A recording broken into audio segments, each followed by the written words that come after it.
Mécsesekkel és rózsaszívvel emlékeznek ma este Michael Jacksonra Budapesten rajongói. A legnagyobb Jackson rajongói klub tagjai azt mondják, nem felejtik el kedvencüket.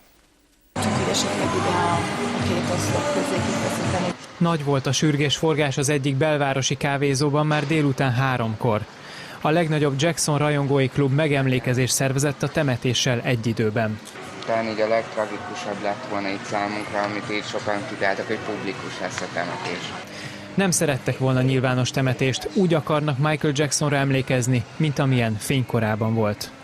Hogyha 16 és 20 éve vagy valakinek a rajongója, akkor az nem igazán szeretnéd látni egy olyan, nem is mondom ki, egy olyan dobozban.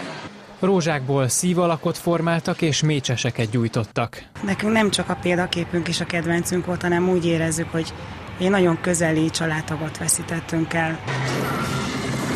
Michael Jackson kétszer járt Budapesten.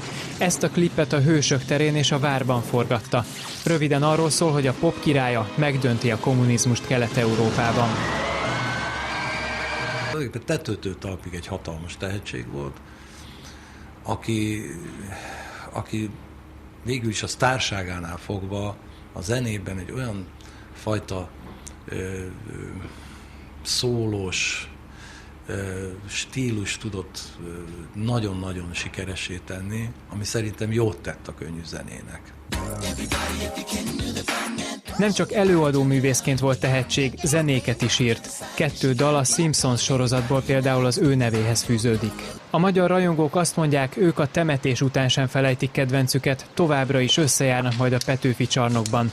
Sőt, őszre Guinness rekordot is szeretnének felállítani a legtöbb egyszerre moonwalkoló, vagyis Jackson jellegzetes mozdulatával táncolók rekordját.